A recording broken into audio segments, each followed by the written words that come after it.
മാന്യപ്രേക്ഷകർക്ക് നമസ്കാരം. വന്ദേ മാതരം നമ്മുടെ രാജ്യത്ത് വളരെ വലിയ രീതിയിൽ ചർച്ചയായിക്കൊണ്ടിരിക്കുകയാണ്.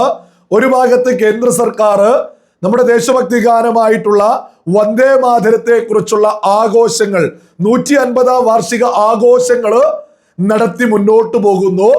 അതേ സമയത്ത് മറുഭാഗത്ത് പ്രിയങ്ക ഗാന്ധിയുടെ നേതൃത്വത്തിൽ ഇത് ചർച്ച ചെയ്യാനേ പാടില്ല എന്നാണ് വിളിച്ചു പറയുന്നത്. ഈ സാഹചര്യത്തിലാണ് നമ്മുടെ രാജ്യത്തെ ഏറ്റവും വലിയ സംസ്ഥാനമായിട്ടുള്ള ഉത്തർപ്രദേശിന്റെ മുഖ്യമന്ത്രി യോഗി ആദിത്യനാഥിന്റെ വളരെ വലിയ പ്രഖ്യാപനം വരുന്നത്. ഉത്തർപ്രദേശിലെ സകല വിദ്യാഭ്യാസ സ്ഥാപനങ്ങളിലും വന്ദേ മാതരം നിർബന്ധമാക്കുന്നു. ഇത് കേട്ടതോടുകൂടിയിട്ട് നമ്മുടെ കേരളത്തിലെ സുഡാപ്പികളും ജിഹാദികളും ഉറഞ്ഞതുള്ളി ഈ രംഗത്തെത്തിയിട്ടുണ്ട്. മറ്റൊരു കാര്യം ഞാൻ ആദ്യമേ എടുത്തു പറയാം. ഉത്തർപ്രദേശിലെ ഒരു മുസ്ലിം യുവതി രംഗത്തെത്തിയിട്ട് ഈ വന്ദേ മാതരത്തെ കുറിച്ച്, യോഗി ആദിത്യനാഥ് പറഞ്ഞ വന്ദേ മാതരത്തെ കുറിച്ച് അഭിമാനത്തോടു കൂടി കുറച്ച് കാര്യങ്ങൾ മുന്നോട്ട് വെക്കുന്നുണ്ട്. അവര് പറയുന്നതിന്റെ വീഡിയോ നമുക്ക് ഈ ഒരു വീഡിയോയിൽ മുന്നോട്ട് വെക്കാം. അതേസമയം കോൺഗ്രസ് എന്തുകൊണ്ട് വന്ദേ മാതരത്തെ കുറിച്ച് ചർച്ച പോലും ചെയ്യരുത് എന്നതിന്റെ റിസൾട്ട് നമ്മുടെ കേരളത്തിലെ സുഡാപ്പികളിലൂടെ ഞാൻ മുന്നോട്ട് വെക്കാം. കാരണം എന്താ, ഈ വന്ദേ മാതരവുമായി ബന്ധപ്പെട്ട് യോഗി ആദിത്യനാഥ് ഉത്തർപ്രദേശിൽ സകല വിദ്യാഭ്യാസ സ്ഥാപനങ്ങളിലും ആലപിക്കൽ നിർബന്ധമാക്കുന്നതോടുകൂടി ഇതിനെതിരെ ഉറഞ്ഞുതുള്ളി സുഡാപ്പികളും ജിഹാദികളും രംഗത്തെത്തിയിട്ടുണ്ട്. ഇവർക്ക് വേണ്ടിയാണ് പ്രിയങ്ക പരമാവധി സഭയിലൊക്കെ വിളിച്ചു പറയുന്നത്, ഇത് ചർച്ചയെ ചെയ്യാൻ പാടില്ല എന്നൊക്കെ പറയുന്നത്. നമുക്ക് കുറച്ച് ഉദാഹരണങ്ങൾ മാധ്യമം, അതായത് ജമാഅത്തെ ഇസ്ലാമിയുടെ പത്രമായിട്ടുള്ള മാധ്യമം ഓൺലൈൻ ന്യൂസിൽ വാർത്ത വന്നു. നിരവധി ആളുകളാണ് സുഡാപ്പികൾ ഇതിനെതിരെ രംഗത്തെത്തിയിട്ടുള്ളത്. ഞാൻ കുറച്ച് ഉദാഹരണങ്ങളൊന്ന് വായിച്ചു കേൾപ്പിക്കാം. ആദ്യത്തെ കമന്റ് ആണ്, എടാ മൊട്ടെ, ആദ്യം 3 നേരം റൊട്ടിയും ദാലും കഴിച്ചു പാവങ്ങളുടെ വിശപ്പ് മാറ്റിയിട്ട് പോരെ, ഇതൊക്കെ വന്ദേ മാതരം പൊയിങ്ങി തിന്നാൽ ആളുകളുടെ വിശപ്പ് മാറുമോ മൊട്ടെ? യോഗി ആദിത്യനാഥിനെ ഒരു സുഡാപ്പിയാണ് അബൂ ജാസിം എന്ന് പറയുന്ന ഒരുത്തൻ വിളിക്കുക. നമ്മുടെ രാജ്യത്തെ പ്രധാനപ്പെട്ട ഒരു സ്ഥലത്തെ, പ്രധാനപ്പെട്ട ഒരു സംസ്ഥാനത്തിന്റെ മുഖ്യമന്ത്രിയെ തെറി വിളിക്കുക. ഒരു മുഖ്യമന്ത്രിയെയും തെറി വിളിക്കാൻ പാടില്ല, അത് ഏത് പാർട്ടിക്കാരായിക്കൊള്ളട്ടെ.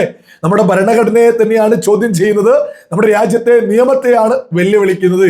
വന്ദേ മാതരം സംസ്ഥാനത്ത് എല്ലാ വിദ്യാഭ്യാസ സ്ഥാപനങ്ങളിലും നിർബന്ധമാക്കുമ്പോ അതിനെതിരെ ഉറഞ്ഞുതുള്ളി സുഡാപ്പികൾ രംഗത്തെത്തിയ ഇവർക്ക് വേണ്ടിയാണ് പ്രിയങ്ക സഭയില് വന്ദേ മാതരത്തെ കുറിച്ച് ചർച്ച പോലും ചെയ്യരുതേ എന്ന് ഉറഞ്ഞു തുള്ളുന്നത് എന്നുള്ളതും.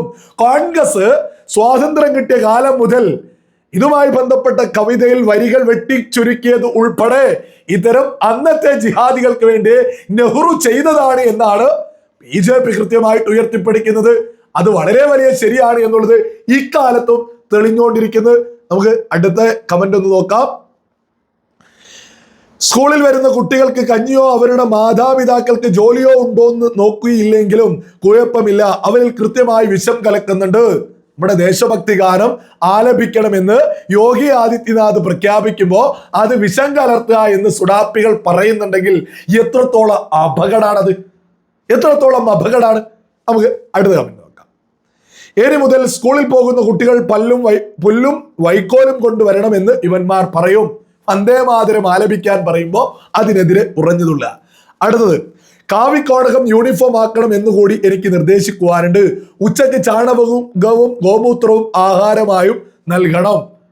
വന്ദേ മാതരത്തിന്, ദേശഭക്തി ഗാനത്തിനെതിരെ വരുന്ന കമന്റുകളാ.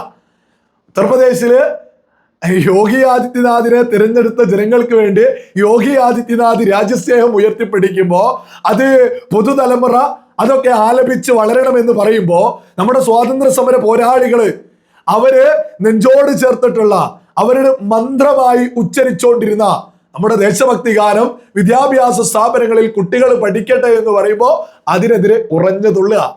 ഉത്തർപ്രദേശിൽ ആ പ്രശ്നമില്ല, കാരണം ഞാന് ഉത്തർപ്രദേശിലെ ആളുകൾ എന്താ പറഞ്ഞത് എന്നുള്ളതും ഇവിടെ മുന്നോട്ട് വെക്കാം. അടുത്ത കമന്റ് ആണ്, ഇത് ഒരുപാട് ആളുകളാണ് ഇതുപോലെ ഉറഞ്ഞതുള്ളി ഇവിടെ എത്തിയിട്ടുള്ളത്. അവിടെ സ്കൂൾ ഉണ്ടോ അത് മാമൻ മറന്നോ, സ്കൂളൊക്കെ അടച്ചുപൂട്ടി. ഇവിടെ ഒരുപാട് ആളുകളുണ്ട്, ഉത്തർപ്രദേശിൽ ഒന്നുമില്ല എന്ന രീതിയിലൊക്കെയാണ്. ഈ മൊണ്ണ സുഡാപ്പികളോടൊക്കെ പറയാനുള്ളത്, നമ്മുടെ കേരളത്തിലെ ജനസംഖ്യയേക്കാൾ അധികം മുസ്ലിങ്ങൾ മാത്രം ഈ ഉത്തർപ്രദേശിലുണ്ട്. 4.5 കോടിയിലും അധികം മുസ്ലിങ്ങൾ ഉത്തർപ്രദേശിലുണ്ട്. മുസ്ലിങ്ങൾ മാത്രം. നമ്മുടെ കേരളത്തിലേക്കാൾ ഒരുപാടധികം ജനസംഖ്യയും അധികമാണ് ഈ ഉത്തർപ്രദേശിൽ. 3-4 ഇരട്ടിയുണ്ട്. അവിടെ എല്ലാ സ്ഥാപനങ്ങളും, വിദ്യാഭ്യാസ സ്ഥാപനങ്ങൾ, ആരോഗ്യ മേഖലയ്ക്ക് വളരെ മികച്ചതായതുകൊണ്ടല്ലേ ഒരു ഉത്തർപ്രദേശുകാരെയും നമ്മൾ കേരളത്തിൽ കാണാത്തത്? ഇവിടെ കാണുന്നത് ബംഗാളികളെയല്ലേ? ഇടതുപക്ഷം ഭരിച്ചു മുടിച്ച, മമത ഭരിച്ചു മുടിച്ചോണ്ടിരിക്കുന്ന ബംഗാളികളെയല്ലേ നമ്മൾ ഇവിടെ കണ്ടോണ്ടിരിക്കുന്നത്? ഉത്തർപ്രദേശില് ഒന്നുമില്ല എന്ന രീതിയിൽ ഇവിടെ കുറെ മരമണ്ണകൾ പറയുന്നത്. കാരണം എന്താ? ഇവിടെയുള്ള പ്രമുഖ മാധ്യമങ്ങളുടെ വാർത്ത കേട്ട് ഇവിടെ മരമൊണ്ണകളായിട്ടുള്ള സകലരും കരുതുന്നത് ഉത്തർപ്രദേശിൽ എന്തോ ഒരു വികസനം ഇല്ലാത്തോടാ. കേരളത്തെക്കാളൊക്കെ ഒരുപാട് മുകളിലേക്ക് അവിടെ വലിയ രീതിയിൽ വികസനങ്ങൾ നടന്നുകൊണ്ടിരിക്കുന്നുണ്ട്. ഇതൊന്ന് വെറുതെ പറയല്ല. ആർക്ക് വേണമെങ്കിലും ഒന്ന് സെർച്ച് ചെയ്ത് നോക്കിയാൽ മതി, കൃത്യമായിട്ട് റിസൾട്ടുകൾ കാണാൻ സാധിക്കും. നമുക്ക് ഏതായാലും യോഗി ആദിത്യനാഥിന്റെ ഈ പ്രഖ്യാപനവുമായിട്ട് അവിടെയുള്ള മുസ്ലിം യുവതി എന്താണ് പറഞ്ഞത് എന്നൊന്ന് പരിശോധിക്കാം. ഞാൻ അന്ന് ഇവിടെ കൊടുക്കാം. അതിനുശേഷം ഞാൻ അതിന്റെ പരിഭാഷയും വായിച്ചു കേൾപ്പിക്കാം. മുഖമുള്ള സ്ത്രീയാണ്. ഓക്കെ. वंदे मातरम जो है योगी जी ने कहा है कि हर एक स्कूल में अब जो है पढ़ाया जाएगा, चाहे हिंदू हो। Every country have some different patriotic song जो कि हम सबको बोलना चाहिए, गाना चाहिए, क्योंकि ये हमारे राष्ट्र गीत है. तो अकॉर्डिंग टू मी इसमें बोलने में किसी को कोई भी प्रॉब्लम नहीं होनी चाहिए. कि मुसलमान जो है वो नहीं बोलेगा, आप उसको जबरदस्ती कर रहे हैं. If you are real national of India citizen, so you have to speak and you have to just sing this song. लोग ये कहते हैं कि it's not a song, it's just a patriotic song which is of our country. Doesn't matter you are from Muslim community, Hindu community, Sikh or Christian, you are from India and this is patriotic song of India. ഞാൻ അതിന്റെ പരിഭാഷ ഒന്ന് വായിച്ചു കേൾപ്പിക്കാം.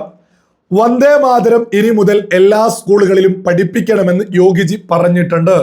അത് മാധ്യമ പ്രവർത്തകൻ ചോദിക്കുകയാണ്. അതിന് മറുപടിയായിട്ട് ഈ യുവതി പറഞ്ഞിട്ടുള്ളതാണ്, എല്ലാ രാജ്യങ്ങൾക്കും അവരുടേതായ ദേശഭക്തി ഗാനങ്ങൾ ഉണ്ട്. അത് നമ്മുടെ രാഷ്ട്രഗീതമായതുകൊണ്ട് നമ്മൾ എല്ലാവരും അത് പാടണം. എൻ്റെ അഭിപ്രായത്തിൽ അത് പാടുന്നതിൽ ആർക്കും ഒരു പ്രശ്നവും ഉണ്ടാകേണ്ട കാര്യമില്ല. നിങ്ങൾ മുസ്ലിമോ ഹിന്ദുവോ സിഖുകാരനോ ക്രിസ്ത്യാനിയോ ആകട്ടെ, നമ്മൾ ഇന്ത്യക്കാരാണ്. ഇത് ഇന്ത്യയുടെ ദേശഭക്തി ഗാനമാണ്. ഇതാണ് രാജ്യത്തോട് ചേർന്ന് നിൽക്കുന്ന മുസ്ലിങ്ങൾ ഒരേ സ്വരത്തിൽ പറയുന്നത്.